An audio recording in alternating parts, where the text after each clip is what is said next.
ओम नमो भगवते वासुदेवाय। ओम नमो भगवते वासुदेवाय। ओम नमो भगवते वासुदेवाय। ओम नमो भगवते वासुदेवाय। ओम नमो भगवते वासुदेवाय। ओम नमो भगवते वासुदेवाय। ओम नमो भगवते वासुदेवाय। ओम नमो भगवते वासुदेवाय। ओम नमो भगवते वासुदेवाय। ओम नमो भगवते वासुदेवाय। ओम नमो भगवते वासुदेवाय। ओम नमो भगवते वासुदेवाय। ओम नमो भगवते वासुदेवाय। ओम नमो भगवते वासुदेवाय। ओम नमो भगवते वासुदेवाय। ओम नमो भगवते वासुदेवाय। ओम नमो देवर्षि, भगवते वासुदेवाय। देवर्षि कामदेव को रोकिए देवर्षि, वो वासुदेवाय। आपका तप भंग करने आए हैं।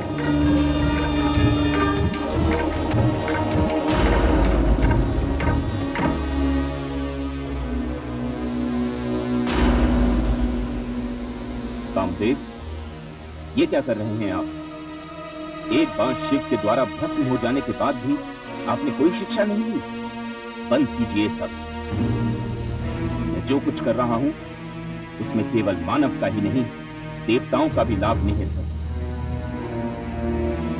मैं तो श्री नारायण को रावण के नाश के लिए अवतार लेने पर विवश करने के लिए तप कर रहा हूं। क्षमा करें देवर्षि, मुझसे भूल हो गई। देवराज को आपके तप से संकट का आभास हो रहा था। देवराज से कहिए कि उनका सिंहासन सर्वथा सुरक्षित है।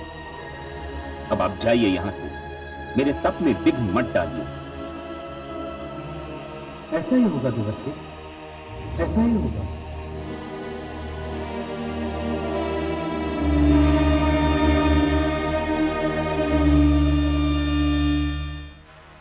मुझसे भी भूल हुई देवर्षि, मैं इसके लिए आपसे क्षमा चाहता हूं।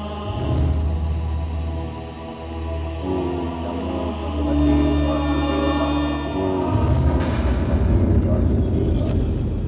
ओम नमो भगवते वासुदेवाय।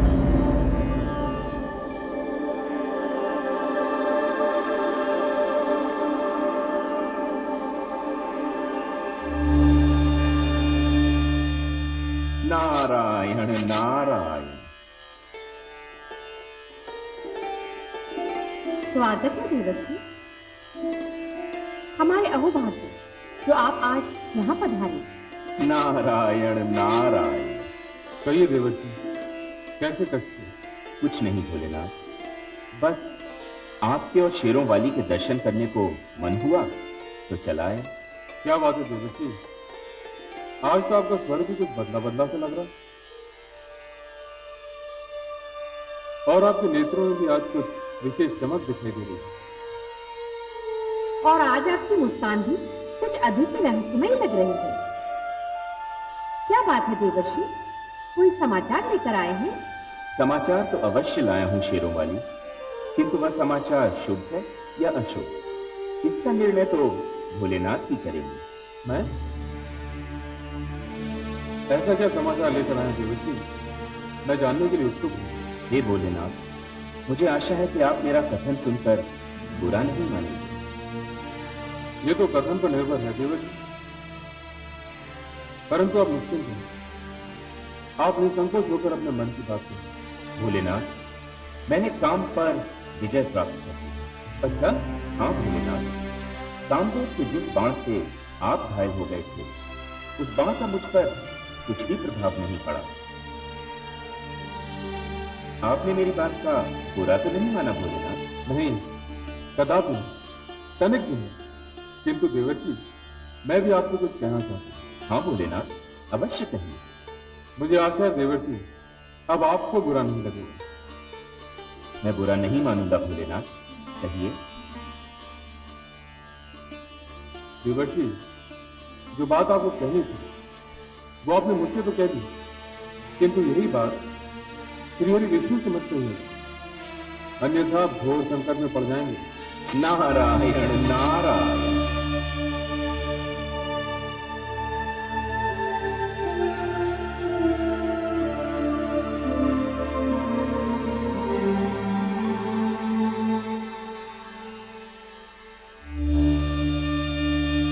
नारायण नारायण।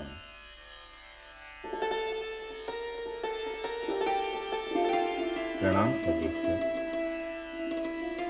प्रणाम माते। बहुत दिनों से आप दोनों के दर्शन नहीं हुए थे, तो ऐसा प्रतीत हो रहा था जैसे जीवन में कुछ घट सा गया हो, तो नेत्रों की प्यास बुझाने लगी। आप दोनों के दर्शन हो गए, मेरी तृप्ति हो गई। देवर्षि, हमारे भी यहाँ भाग्य की आप पधारे हैं। क्या बात है देवर्षि, आज तो आपका मुख कमल पुष्प की भांति खिल रहा है। लगता है कोई महान अभियान सफल करके लौटे हैं। आपकी इसी बात पर तो मैं आपका दास बन गया हूँ माते। आप मेरा मुख देखकर ही मेरे मन की बात भांप लेती हैं। धन्य हो माते, आप धन्य हैं, आप महान हैं। जय हो आपकी। अरे देवर्षि, मैं भी तो आपसे स्नेह करता हूँ। मुझे भी तो अधिकार है कि आपकी प्रसन्नता का कारण जानूं। हे जगदीश्वर, आपसे क्या छिपा है? आप ब्रह्मांड के सारे रहस्यों के ज्ञाता हैं। आप सब कुछ जानते हैं, फिर भी आप मेरे मुख से सुनना चाहते हैं कि बात क्या है? यही समझ लीजिए देवर्षि, पर बताइए तो सही। और ये भी बताइए कि आज आप कहाँ से चले आ रहे हैं? मैं कैलाश से आ रहा हूँ। शिव शंकर और पार्वती के दर्शन के लिए? हाँ, उनके दर्शन करने को भी, और उनसे वह बात कहने भी जो मैं आपको बताने आया हूँ। अब आप बताइए भी, हमारी व्याकुलता और नहीं बढ़ रही है। माते, सर्वेश्वर, मैंने उसे जीत लिया जिसे शिव शंभु भी न जीत पाए। किसे जीत लिया आपने? माते, मैंने कामदेव को जीत लिया। आया था मेरी तपस्या को भंग करने, बड़े बाण चलाए उसे। मैंने भी आंखें खोलकर उसे ऐसी फटकार सुनाई कि अपने बाण संभालकर भागते ही बना। माते, मैंने ये बात शिव शंकर को सुनाई तो उनका मुख उतर गया। माते, काम को जीत पाना कुछ सरल कार्य नहीं है। आपने सत्य कहा, मैं अभियान जीत कर आया हूं। अब मुझे किसी का कामदेव कभी मेरे पास आने का दोबारा साहस नहीं करेगा। अच्छा माते, अच्छा सर्वेश्वर, अब मैं चलता हूं। मुझे अपना तप दूर करना। प्रणाम सर्वेश्वर। प्रणाम माते। नारायण नारायण। कितनी दुखी बात है समझ में। देवर्षि की तरफ से अभिमान का पक रहा था। हाँ महादेव, देवर्षि के इस व्यवहार ने मुझे भी चिंतित कर दिया है, किंतु मैं देवर्षि को अभिमान के हाथों नष्ट नहीं होने दूंगा।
नारायण नारायण।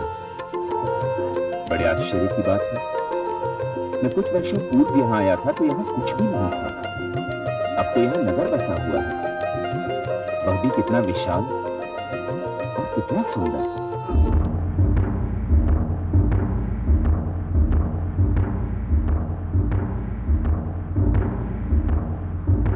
सुनिए सुनिए सुनिए, समस्त प्रजा को सूचित किया जाता है कि आज महाराज शील निधि नगर में यात्रा के लिए निकल रहे हैं। प्रजा को अपने प्रिय महाराज के दर्शन और स्वागत के लिए आमंत्रित किया जाता है, आमंत्रित किया जाता है।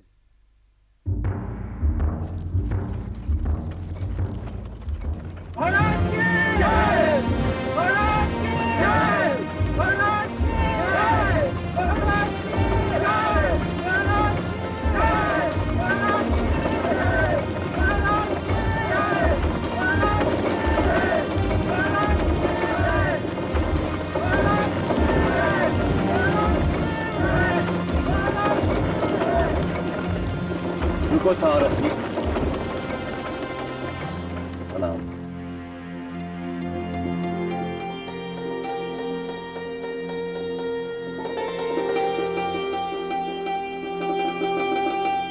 प्रणाम देवर्षि। आयुष्मान। आज का दिन कितना शुभ है। मुझे संसार के महानतम मार्गदर्शक देवर्षि नारद के दर्शन में आपका मार्गदर्शन मिल जाए तो मैं धन्य हो जाऊं। ये तो आपकी महानता है राजन, किंतु इस समय तो मुझे आपके मार्गदर्शन की आवश्यकता है। मैं और आपका मार्गदर्शन करूं? मुझ में इतनी क्षमता नहीं है देवर्षि, और ना ही इतनी योग्यता है मुझे। मैं तुच्छ मानव, भला आपका मार्गदर्शन कैसे कर सकता हूं? कर सकते हैं राजन, अवश्य कर सकते हैं। मुझे इतना तो बता ही सकते हैं कि जंगल में मंगल कैसे हो गया। मैं कुछ वर्ष पूर्व यहाँ आया था तो इस छोर से उस छोर तक सन्नाटा फैला हुआ था, किंतु आज हर जगह चहल पहल है। एक विशाल और सुंदर नगर का निर्माण हो चुका है और ऐसा प्रतीत हो रहा है जैसे कि आज ही सजाया गया हो। आपने सत्य कहा। इस शीलनगर का निर्माण कुछ समय पहले ही हुआ, और यह भी सत्य है कि आज इसे नए सिरे से सजाया गया है, क्योंकि शीलनगर की राजकुमारी अर्थात मेरी पुत्री विश्व मोहिनी के स्वयंवर की घोषणा कर दी। बधाई हो राजन।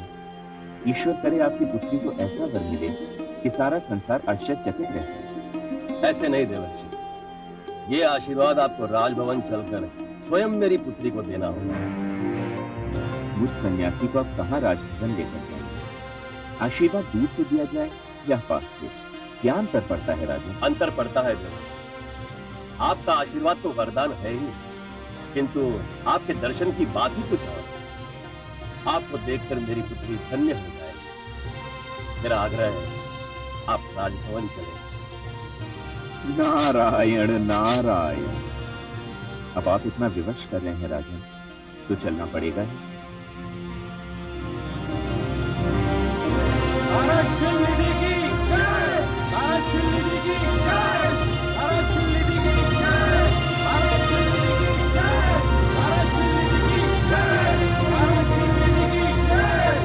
चलो भारत।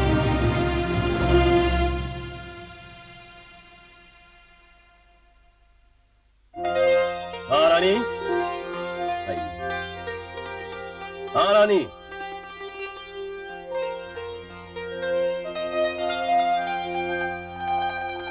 महारानी,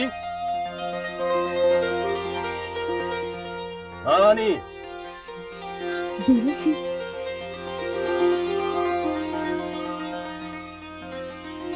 प्रणाम देवर्षि। आयुष्मती भव। महारानी, हमारे भाग्य से देवर्षि नारद हमारे भवन पधारे हैं। आप स्वयं जाकर विश्व मोहिनी को ले आए। अवश्य महाराज। देवर्षि, विश्व मोहिनी मेरी अकेली संतान है। मैंने अपना सारा प्रेम उसी पर लुटा दिया।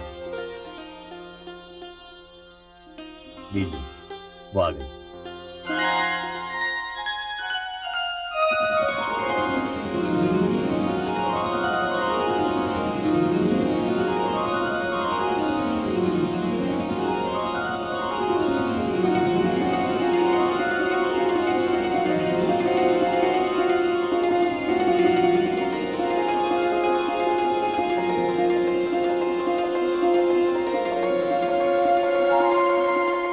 प्रणाम देवर्षि।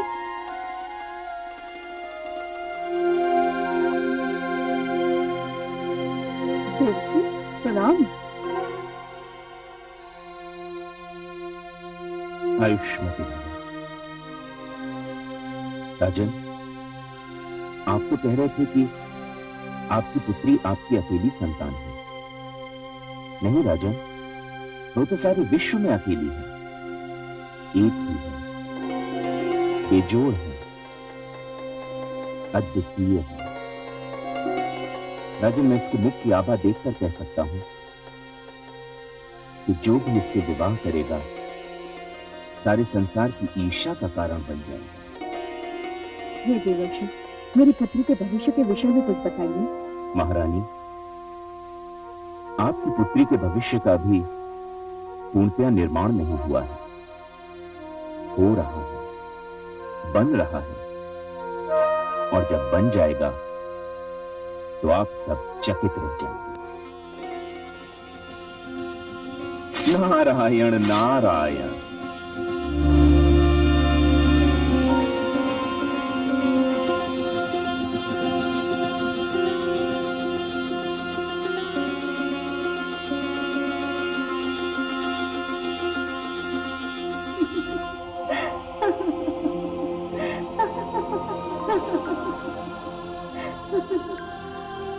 क्या हुआ महादेवी?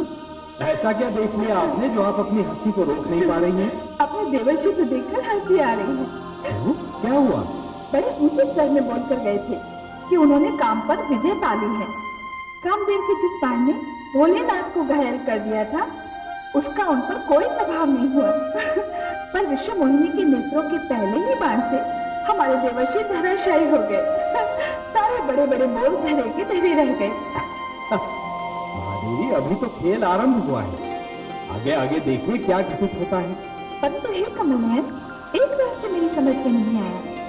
विश्व मोहिनी तो वही वेदवती है ना, जिस पर दुष्ट रावण की कुदृष्टि पड़ी थी और उसने उसका सतीत्व भंग करना चाहा था। ये कैसा रहस्य है? महादेवी, मैं आपको उस दिन का संपूर्ण वृत्तांत बताता हूँ। रावण जो करना चाह रहा था वो कर नहीं सका, क्योंकि मैंने उसके अपवित्र निश्चय को विफल कर दिया था। महादेवी, वेदवती ने मुझे पुकारा था और मैंने स्वयं अग्निदेव को भेजकर उसकी सहायता की। नहीं!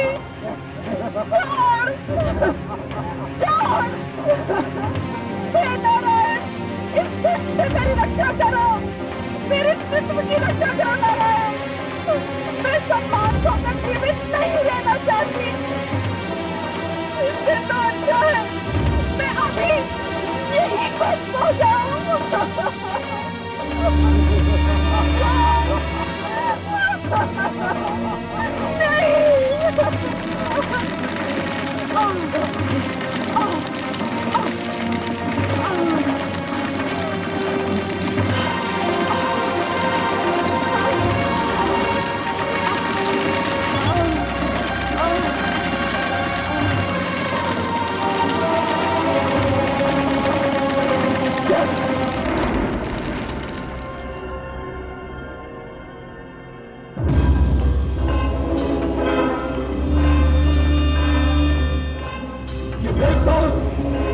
सदा ही मेरे मार्ग में बाधा डालते रहते हैं, और मैं भी रावण हूँ, लंकापति रावण। जब तक मैं देवताओं पर विजय नहीं प्राप्त कर लूंगा, शांति से नहीं बैठूंगा, शांति से नहीं बैठूंगा मैं। महादेवी, यदि स्त्री में साहस हो तो वो मर सकती है, परंतु किसी पापी के समक्ष आत्मसमर्पण कदापि नहीं कर सकता। वेदवती ने भी यही किया। विश्व मोहिनी वेदवती का दूसरा जन्म है। नारायण नारायण। अरे देवर्षि, आइए ना, आइए ब्रह्मचारी नारद। नारायण, मुझे आपकी सहायता चाहिए। मेरी सहायता देवर्षि? बताइए। नारायण, शीलनगर के राजा शीलनिधि की सुंदर कन्या विश्व मोहिनी का स्वयंवर होने वाला है। तो क्या हुआ देवर्षि? किसी कन्या की सुंदरता और स्वयंवर से आपको क्या लेना देना? आप तो काम को जीत चुके हैं ना? मुझे और लज्जित न कीजिए माते। सत्य तो ये है कि जब से मैंने विश्व मोहिनी को देखा है, मेरे मन में उससे विवाह करने की प्रबल इच्छा जागृत होती है। देवर्षि, विवाह की इच्छा तो प्रकृति की सुंदर देन है, परंतु आप इतने व्याकुल क्यों हैं देवर्षि? आप ही ने तो कहा अभी कि विश्व मोहिनी का स्वयंवर होने वाला है। हाँ नीलकंठ, तो फिर जाइए, स्वयंवर में भाग लीजिए। भला कौन है जो आपके आगे ठहर सके देवर्षि? और आपके होते हुए विश्व मोहिनी किसी और के गले में वरमाला डाले, ये कभी हो सकता है? यही तो भय है जगदीश्वर। विश्व मोहिनी के स्वयंवर में एक से बढ़कर एक सजीले नवयुवक और राजकुमार आएंगे, जिनकी वेशभूषा और सजधज निराली होगी। हे नारायण, उन राजकुमारों और नवयुवकों के सामने मैं सीधा साधा रूखा पीका सन्यासी कहां टिक पाऊंगा? अपने इन वस्त्रों और इस रूखे पीके रूप को देखकर तो मैं तो विश्व मोहिनी की दृष्टि में ही नहीं आ पाऊंगा। समस्या है देवर्षि, समस्या है, बड़ी विकट समस्या है। तो क्या आप चाहते क्या है देवर्षि? हे सर्वेश्वर, मैं चाहता हूं कि मेरा कल्याण हो जाए। मेरे इस रूप को आप इतना अद्भुत बना दीजिए कि जो भी मुझे देखे बस देखता ही रह जाए। आप चिंता न करें देवर्षि, आपकी मनोकामना अवश्य पूर्ण होगी। मैं वही करूंगा जिसमें आपका कल्याण हो। कल्याण नमस्ते। मुझे आज्ञा दें। नारायण नारायण। कमल नयन, अब आप क्या करेंगे? वही करूंगा जो देवर्षि चाहते हैं। उन्हें जो भी देखेगा बस देखता ही रह जाएगा।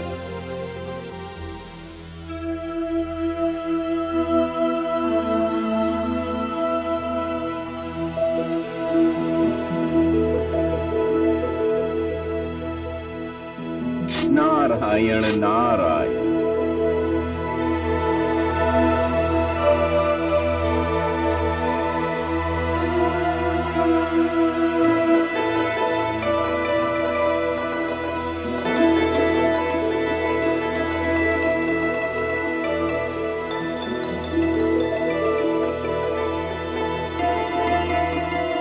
हे नारायण, आपकी जय हो। आपने मेरा कल्याण कर दिया, मुझे ऐसा रूप दे दिया कि मैं सबसे अलग, सबसे श्रेष्ठ दिखाई दूंगा।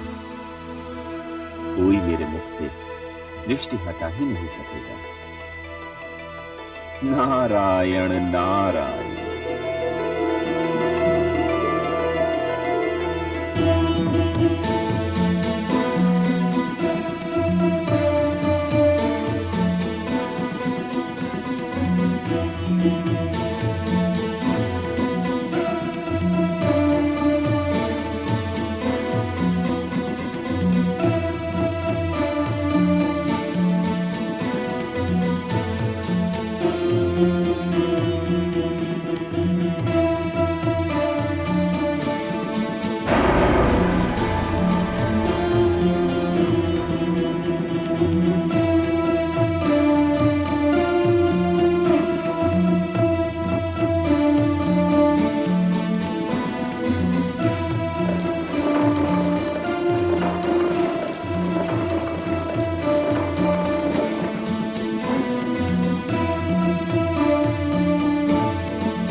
बढ़कर एक वाक्य सजीले आए हैं, किंतु किसी को देखकर लोग इतने प्रसन्न नहीं हुए जितना मुझे देखकर हो रहे हैं। अवश्य ही मेरे नारायण ने मेरा कल्याण कर दिया।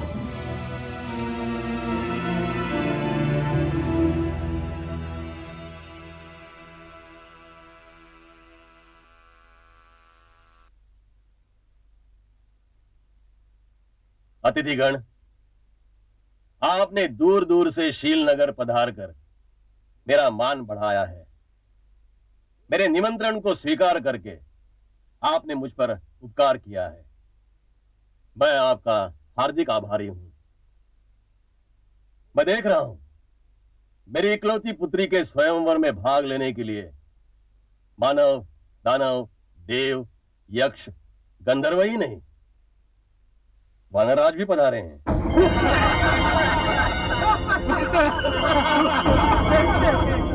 मेरी पुत्री के सौभाग्य की जितनी भी सराहना की जाए कम है। मैं अपनी पुत्री विश्वमोहिनी को अनुमति दे रहा हूं कि वह जिसे भी चाहे अपना पति स्वीकार कर ले। मैं निसंकोच उसे अपना जामाता मान लूंगा। विश्वमोहिनी, आयुष।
लगता है मैं स्वयं को ठीक से दिखा नहीं पाया।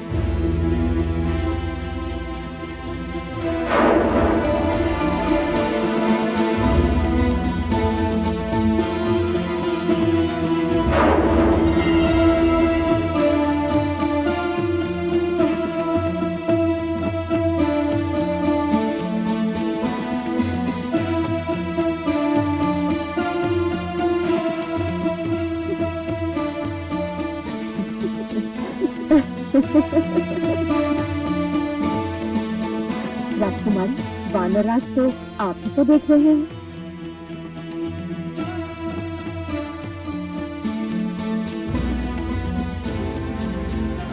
इस बार लगता है अपनी ने बातों में उलझा लिया। कोई बात नहीं, मैं भी साहस नहीं छोड़ूंगा। एक बार फिर प्रयास करता हूं।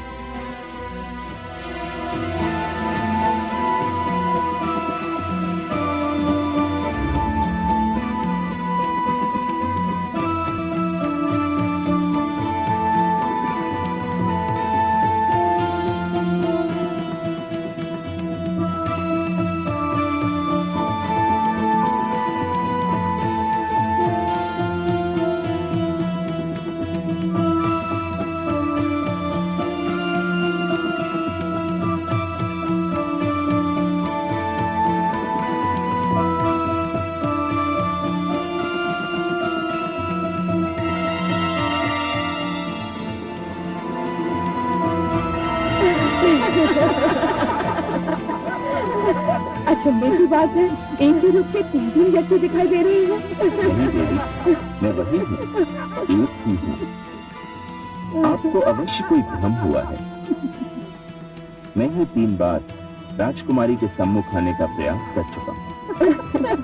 चौथी बार प्रयत्न मत करना। आपका सुंदर मुखड़ा 3 बार देखकर हम लोग तो धन्य हो गए।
मेरी पुत्री ने अपना वर चुन लिया है।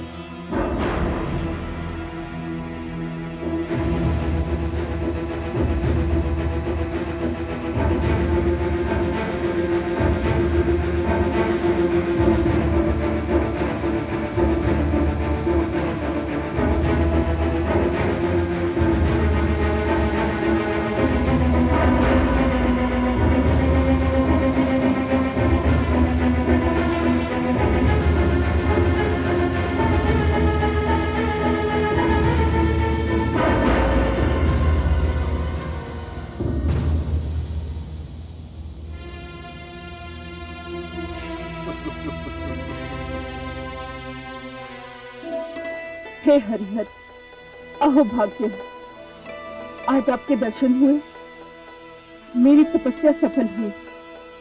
हाँ देवी, तुम्हारे वर्षों की तपस्या और प्रतीक्षा ने मुझे तुम्हारे समीप आने पर विवश कर दिया है। आओ, मुझ में समा जाओ।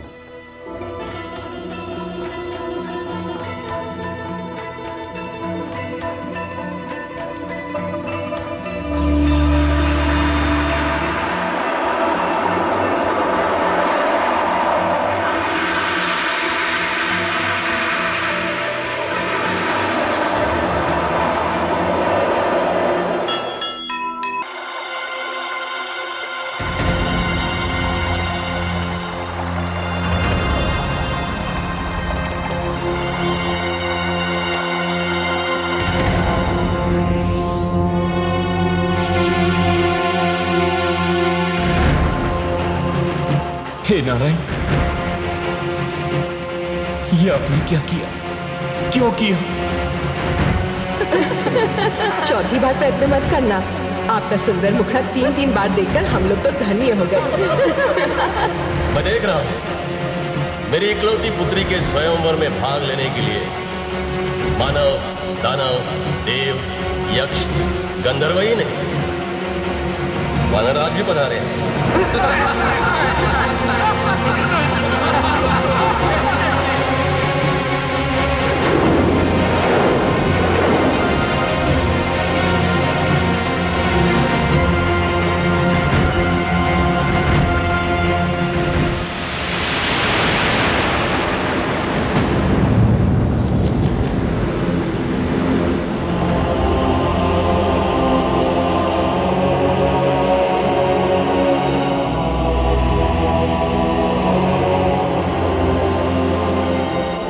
कमल नयन देवर्षि आ रहे हैं।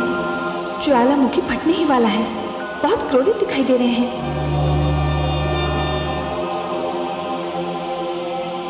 ये आपने अच्छा नहीं किया लक्ष्मी नारायण। मेरी जग हसाई करवाकर आपने अच्छा नहीं किया। मैं आपको श्राप दे रहा हूं कि आप मानव योनि में जन्म लेंगे, अपनी प्रियतमा जीवन संगिनी के वियोग को झेलेंगे और मुझे जो रूप देकर आपने मेरी जग हसाई करवाई है, उसी रूप को रखने वाले लोगों से आपको सहयोग और सहायता की भीख मांगनी होगी।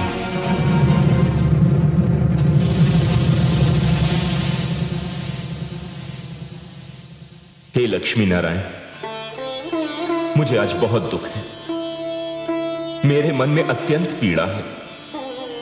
यदि आपको स्वयं विश्वमोहिनी से विवाह करना था तो आपने मुझे प्रोत्साहित ही क्यों किया? मुझे स्वयंवर में भाग लेने के लिए उकसाया ही क्यों? मैंने तो आपसे अपना कल्याण करने की विनती की थी, आपने मुझे उपहास का पात्र बना दिया।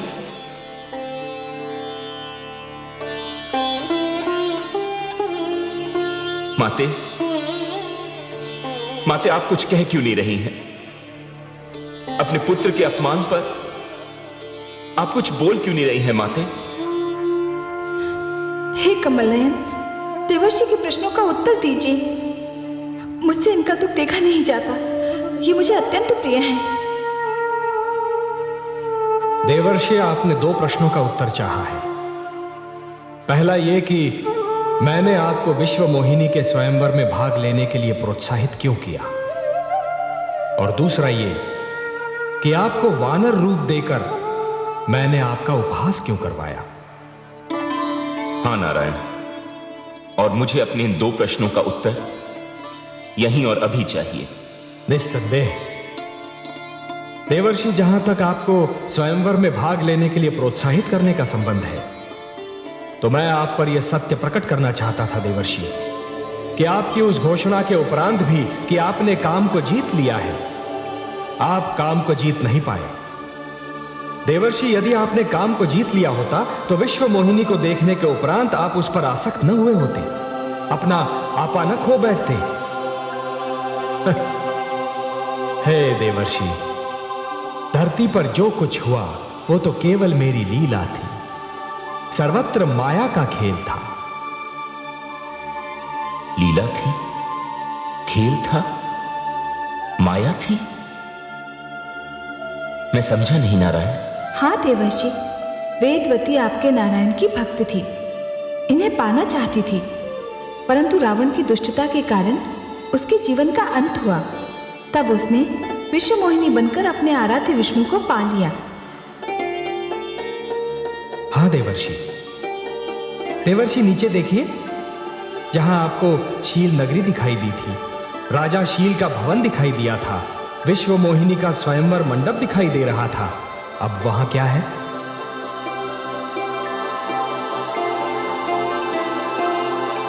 किंतु हे लक्ष्मी नारायण, मुझे वानर रूप देकर मेरा उपहास करने की क्या आवश्यकता थी?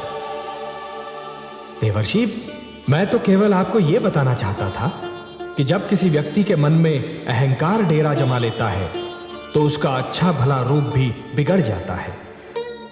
देवर्षि, जब अहंकारी व्यक्ति अहंकार के मद में चूर सिर उठाए और छाती फुलाकर चलने लगता है तो यह भूल जाता है कि उसकी उस चाल और मुद्रा को देखकर बुद्धिमान व्यक्तियों को हंसी आती है।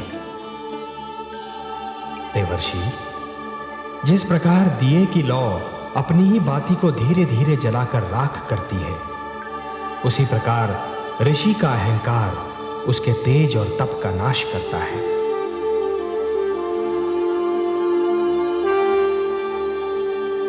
हे ब्रह्मापुत्र, मैं आपके तेज और तप को अहंकार की अग्नि से बचाना चाहता था, वो आपका उपहास नहीं था।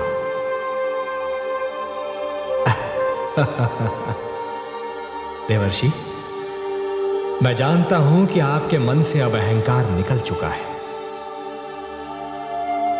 मुझे क्षमा कर दीजिए लक्ष्मी नारायण, मुझे क्षमा कर दीजिए, मुझे क्षमा कर देवर्षि,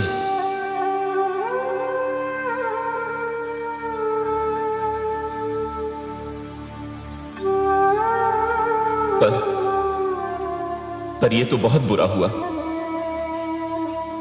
देवर्षि, क्या बुरा हुआ? माते, मैंने अपने उपहास के आवेश में आकर नारायण को मानव योनि में जन्म लेने, पत्नी के वियोग को झेलने और वानरों से सहायता लेने का श्राप दे दिया। अब मैं क्या करूं? अब मैं क्या करूं नारायण? देवर्षि, आपका ये शाप सिर आंखों पर, और आपके इस शाप का एक अंश तो अतिशीघ्र रंग लाएगा। रावण के अत्याचार बढ़ते जा रहे हैं, मानवता कराह रही है देवर्षि, और मानवता की कराह को मैं अनसुना नहीं कर सकता। और देवर्षि, यह भी तो संभव है कि आपके इस शाप में भी मानव कल्याण का महान उद्देश्य निहित हो। देवर्षि के शाप से मैं भी तो मुक्त नहीं हूं कमल नयन। महादेवी, हम दोनों को धरती पर जाना होगा। देवर्षि के शाप के कारण मुझे रघुकुल जाना होगा, और आपका भी मिथिला नगरी में जाना निश्चित है महादेवी। आप महाराज शीरध्वज के घर जन्म लेंगी। महाराज शीरध्वज के घर? कौन महाराज शीरध्वज कमल नयन? महादेवी, मिथिला के नरेश राजा जनक का वास्तविक नाम है शीरध्वज। उनके वंश के हर राजा को विदेह या जनक कहकर पुकारा जाता है, क्योंकि उनका आदि पुरुष एक मृतक की देह से जन्मा था। मृतक की देह से? ऐसी विचित्र बात कहकर आपने मेरी उत्सुकता बढ़ा दी है। भला मृतक की देह से कोई जीवित कैसे जन्म ले सकता है? महादेवी, अच्छा होगा कि जिस वंश में आप जन्म लेने वाली हैं उसके विषय में सब कुछ जान लें। मैं जानने के लिए उतावली हो रही हूँ कमल नयन। बहुत पहले एक राजा निमि हुआ करते थे, जो बहुत ज्ञानी, विद्वान और प्रतापी थे। एक बार उन्होंने राजसूय यज्ञ करने का निर्णय लिया महादेवी, और उन्होंने अपने कुलगुरु ऋषि वशिष्ठ को पौरोहित्य के लिए आमंत्रित किया।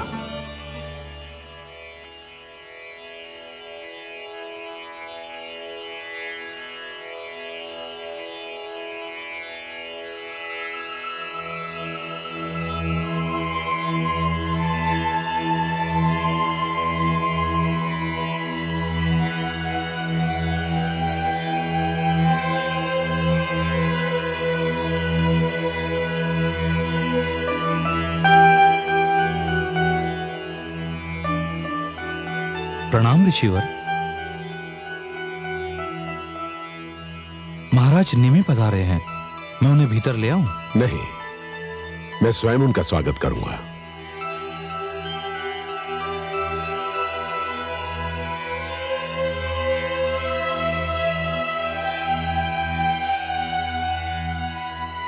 आपका स्वागत है महाराज निमि। प्रणाम गुरुदेव। आयुष्मान भव। कहिए, कैसे कष्ट किया? मैं आपको आमंत्रित करने आया हूं गुरुदेव। मैं राजसूय यज्ञ कराना चाहता हूं, और चाहता हूं ये यज्ञ आपके पवित्र हाथों से संपन्न हो। मैं आपका यज्ञ संपन्न करा के अत्यंत प्रसन्न होता राजन, परंतु क्या करूं?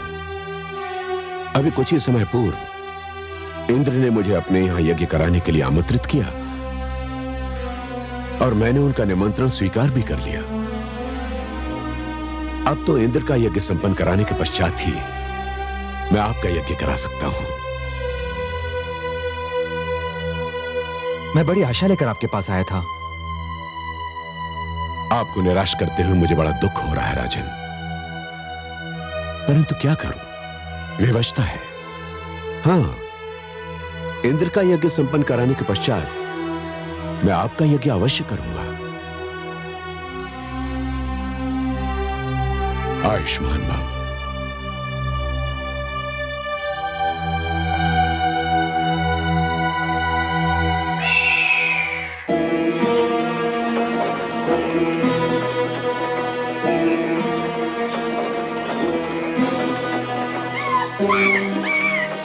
क्या करूं?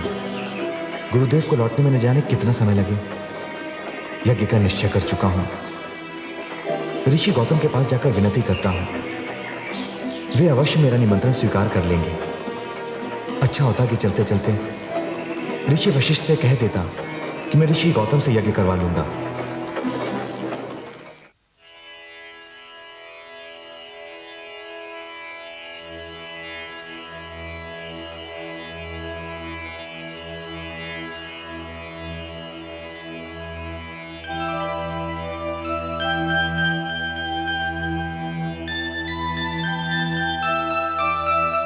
प्रणाम ऋषिदेव। मैं मिथिला नरेश, महाराज निमि हूं ऋषिवर। तेजस्वी भव।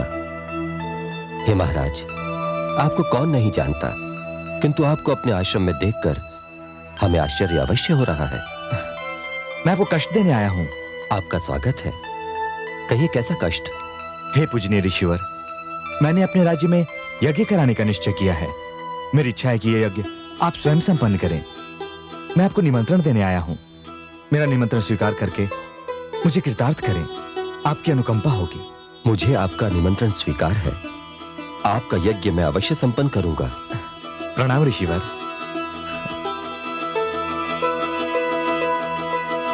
ओम भूर्भुवः स्वः तत्सवितुर्वरेण्यं भर्गो देवस्य धीमहि धियो यो न प्रचोदयात्। स्वाहा।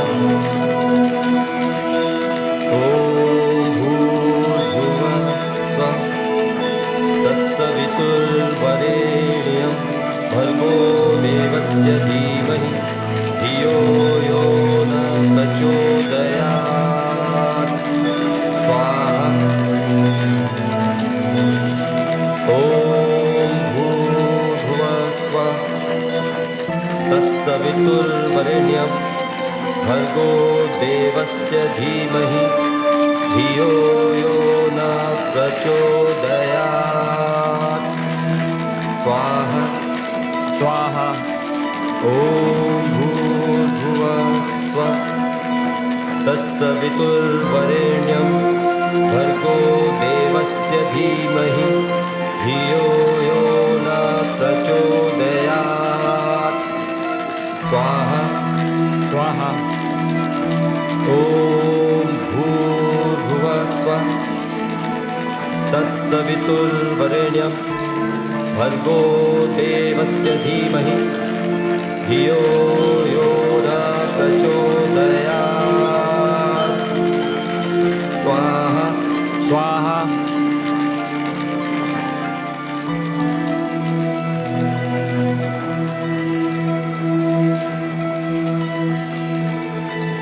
हे राजन, आपका यज्ञ संपन्न हुआ, बधाई हो।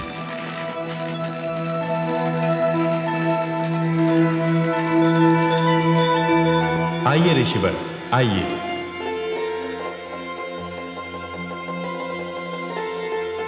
हे ऋषिवर, मेरा यज्ञ संपन्न करवा के मेरा पुरोहित बनकर आपने मुझ पर जो उपकार किया है उसे मैं सदैव स्मरण रखूंगा।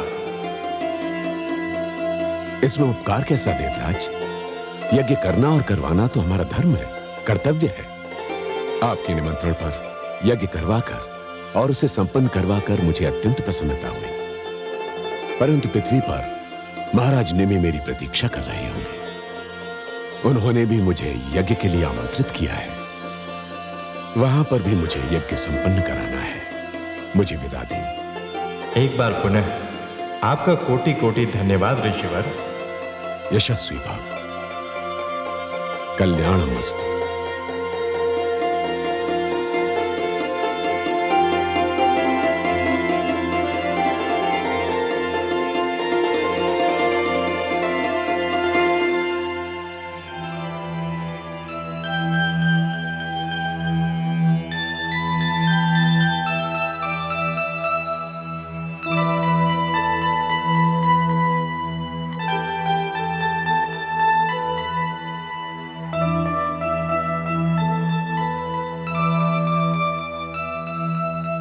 प्रणाम ऋषिवर। महाराज को हमारे आने की सूचना दें। ऋषिवर की जय हो। महाराज निमि अभी थक कर विश्राम कर रहे हैं। महाराज से कहो कि यज्ञ का मुहूर्त संध्या से पूर्व का है। यदि विलंब किया तो मुहूर्त निकल जाएगा। यज्ञ? पर ऋषिवर, महाराज तो अभी यज्ञ से ही लौटे हैं। कैसा यज्ञ? यज्ञ तो मैं करवाने वाला था। मैं उनसे कहकर गया था कि यज्ञ मैं करवाऊंगा। ऋषिवर, आप आ नहीं सके, इसलिए ऋषिवर गौतम ने ही यज्ञ संपन्न किया। क्या? उन्होंने यज्ञ? और महाराज ने उचित नहीं समझा कि मुझे सूचित करते कि उन्होंने ऋषि गौतम से यज्ञ कराने का निश्चय किया है? इसका अर्थ यह हुआ कि उन्होंने अपना गुरु बदल लिया है। इसका अर्थ यह हुआ कि अब उन्हें मेरी आवश्यकता नहीं है। यह मेरा घोर अपमान है। जाओ, जाकर अपने महाराज से कह दो कि आज के यज्ञ का उन्हें कोई फल नहीं मिलेगा, और मैं वशिष्ठ उन्हें शाप देता हूं कि आज संध्या से पूर्व ही उनकी आत्मा उनका शरीर त्याग देगी। ऋषिवर, ऋषिवर, महाराज, महाराज, महाराज, महाराज। क्या हुआ? चिल्लाकर मेरी निद्रा क्यों भंग कर दी? महाराज, अनर्थ हो गया महाराज। क्या हुआ? गुरुदेव वशिष्ठ पधारे थे महाराज। क्या? गुरुदेव पधारे थे? जी। कहाँ है वो? वो तो चले गए। मैंने उनसे कहा कि आप विश्राम कर रहे हैं तो वो। मूर्ख, ये तूने क्या किया? क्या कहा उन्होंने? उन्होंने मूर्ख, क्या कहा उन्होंने? उन्होंने आपको शाप दे दिया महाराज। शाप दे दिया? क्या शाप दे दिया? उन्होंने कहा कि आज संध्या ढलने से पूर्व आपकी आत्मा आपका शरीर त्याग देगी महाराज। गुरुदेव, गुरुदेव, द्वारपाल, राजवैद्य को बुलाओ। महाराज, महाराज, महाराज, महाराज, महाराज, देखिए ना महाराज को क्या हो गया।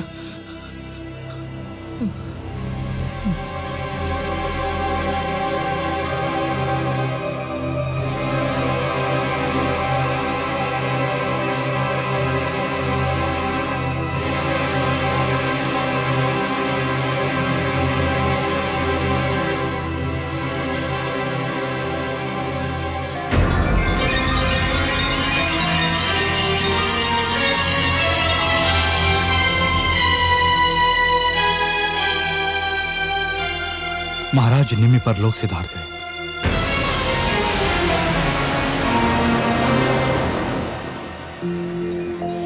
और इस प्रकार ऋषि वशिष्ठ के क्रोध और शाप के कारण राजा निमि का देहांत हो गया। दुख तो यह था महादेवी कि राजा निमि बिना संतान के थे। उनके उपरांत उनके कुल का अंत निश्चित था।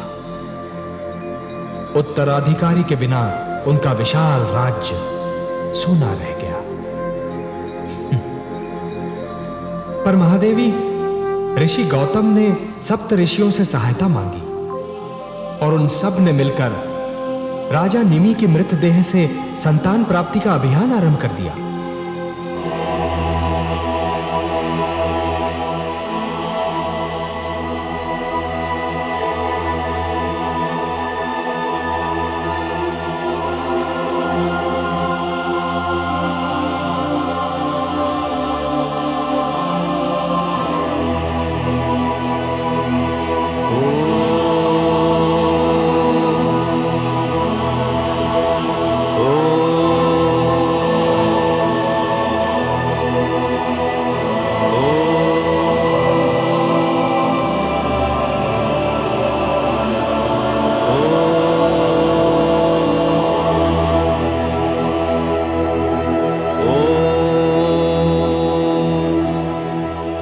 प्रस्तुत किया जाए।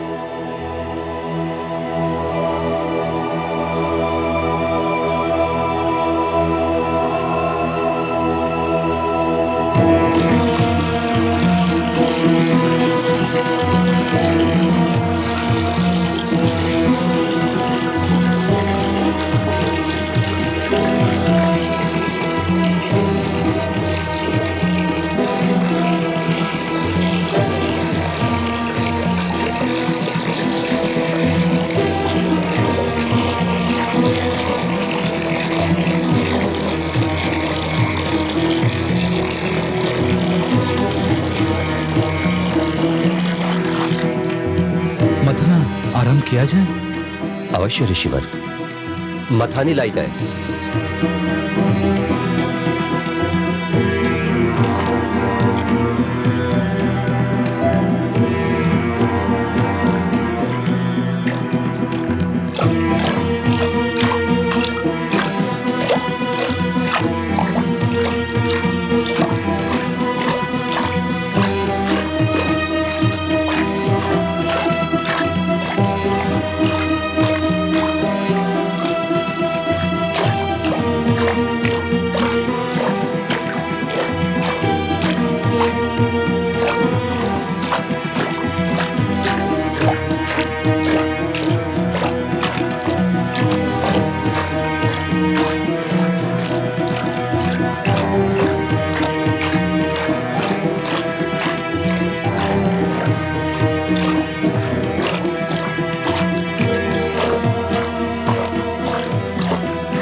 राजा निमि के शव से जन्मे उस सुंदर राजकुमार का नाम रखा गया मिथि, क्योंकि वो मंथन से प्रकट हुआ था। उसी ने मिथिला नगरी बसाई और उसके उपरांत जो भी मिथिला का राजा हुआ उसे विदेह या जनक कहकर पुकारा गया। विदेह इसलिए महादेवी क्योंकि उनका जन्म मृतदेह से हुआ था, और जनक इस कारण क्योंकि वो सारे राजा एक पिता की भांति प्रजा पालन करते थे। वर्तमान मिथिला के जनक अर्थात शीरध्वज मिथि की 37वीं पीढ़ी है।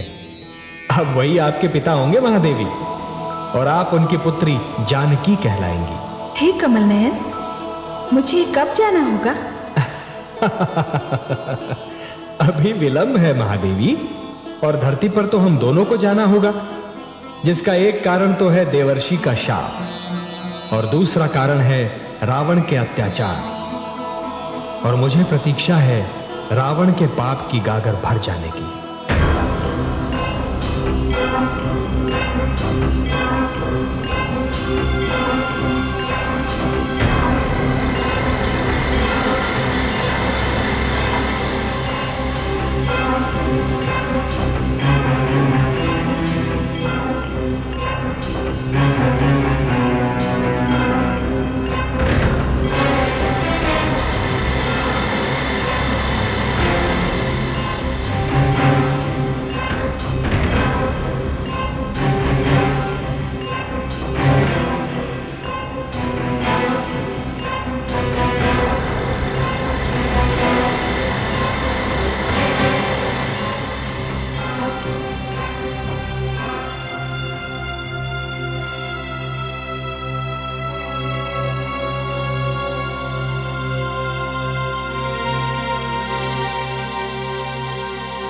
लंकेश की जय हो।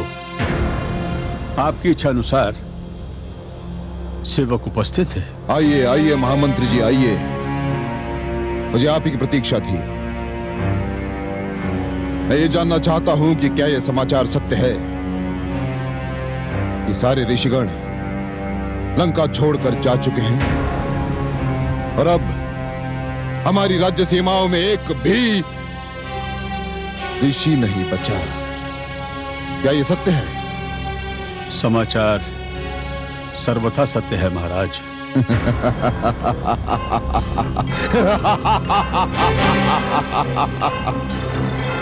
हम प्रसन्न हुए महामंत्री जी, अति प्रसन्न। इसका अर्थ यह हुआ कि अब हमारी राज्य सीमाओं में उस छलिए का कोई नाम लेवा नहीं रहा जिसे ऋषि, पालनहार, नारायण और न जाने क्या क्या कहकर पुकारते हैं।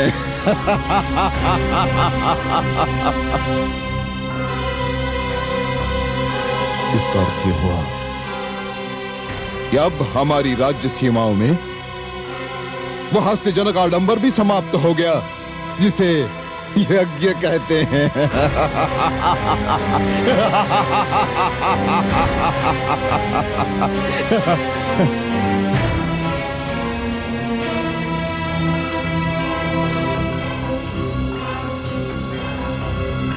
आप चुप क्यों हैं महामंत्री जी?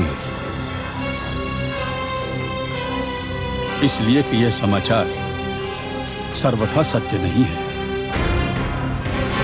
इसमें संशय नहीं है महाराज कि ऋषिगण लंकेश की राज सीमाओं से दूर चले गए हैं, किंतु यज्ञ चलित अवस्था में है, इस समय भी हो रहा है।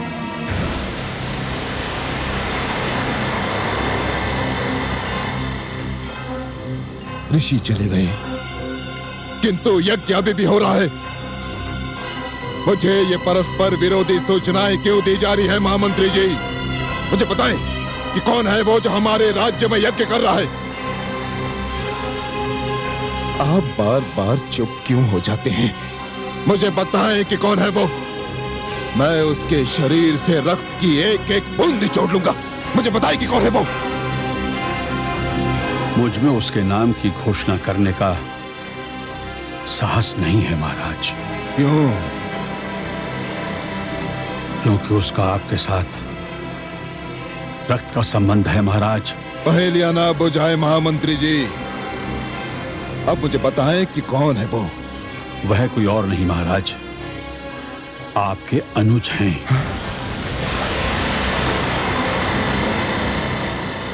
क्या कहा आपने?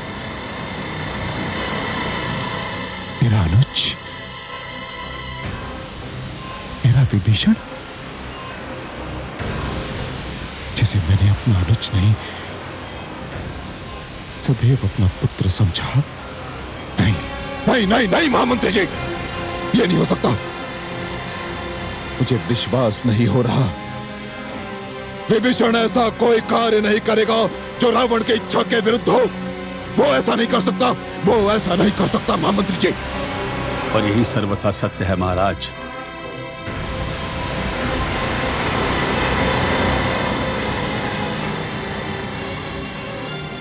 कहां है वो? अपनी यज्ञशाला में।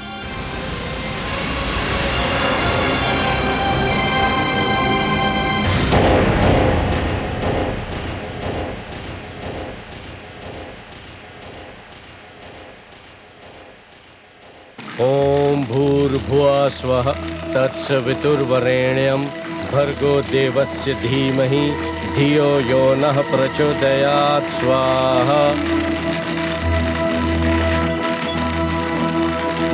ओम नमो भगवते वासुदेवाय। ओम नमो भगवते वासुदेवाय। ओम नमो भगवते वासुदेवाय। ओम नमो भगवते वासुदेवाय। ओम नमो भगवते वासुदेवाय। ओम नमो भगवते वासुदेवाय। ओम नमो भगवते वासुदेवाय। ओम नमो भगवते वासुदेवाय। ओम नमो भगवते वासुदेवाय। ओम नमो भगवते वासुदेवाय। ओम नमो भगवते वासुदेवाय। ओम नमो भगवते वासुदेवाय। ओम नमो भगवते वासुदेवाय। ओम नमो भगवते वासुदेवाय। ओम नमो भगवते वासुदेवाय।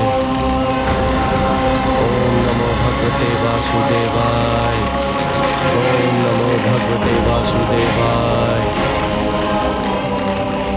ओम नमो भगवते वासुदेवाय। ओम भूर्भुवः स्वः तत्सवितुर्वरेण्यं भर्गो देवस्य धीमहि धियो यो नः प्रचोदयात् स्वाहा। अनुज,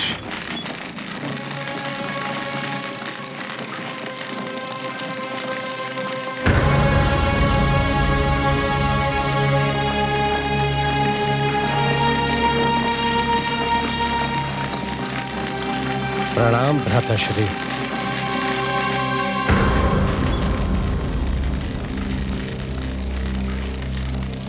मैंने आज वो देखा जो कभी सोचा भी नहीं था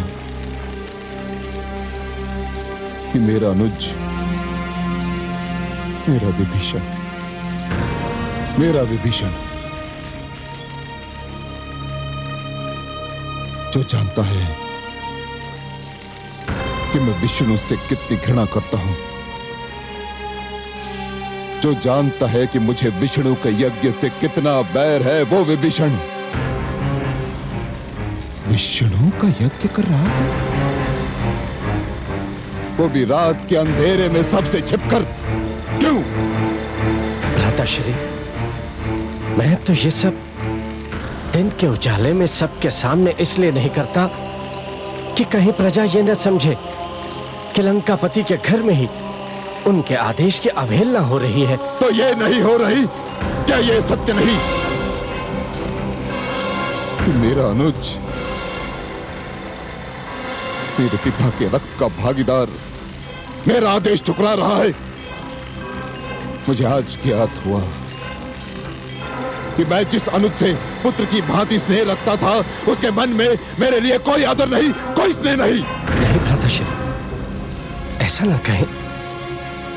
आप भली भांति जानते हैं कि मैं आपको पिता समान समझता हूं। आप जब चाहे मेरे स्नेह की परीक्षा ले सकते हैं। जब चाहे क्यों विभीषण। मैं आज, अभी और इस क्षण तुम्हारी परीक्षा लूंगा। मैं देखूंगा कि तुम्हारे मन में मेरे लिए कितना आदर है, कितना स्नेह है। कहो, स्वीकार है तुम्हें? आज्ञा दीजिए भ्राताश्री। तो मुझे वचन दो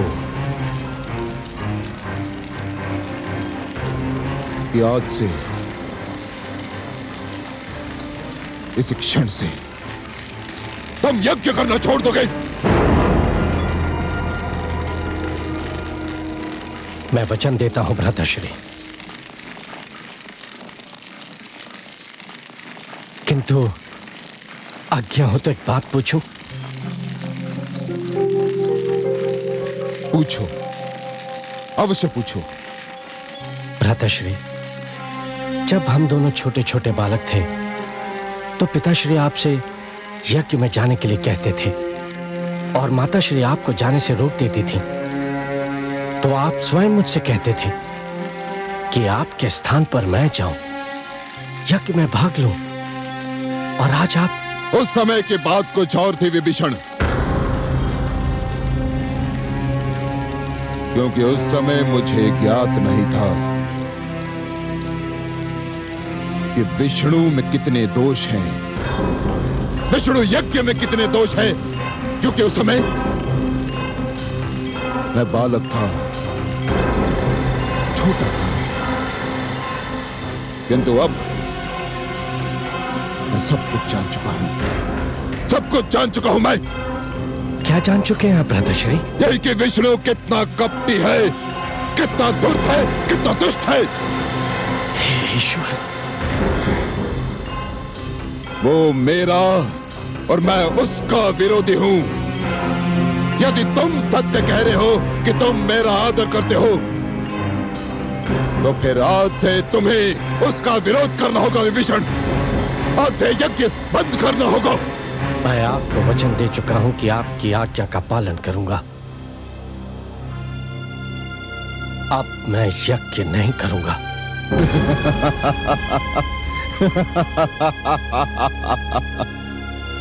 विभीषण, मेरे अनुज, मैं प्रसन्न हूं, अति प्रसन्न।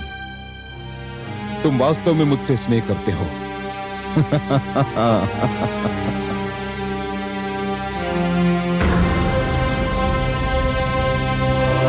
मैं आपसे बहुत स्नेह करता हूं भ्राताश्री।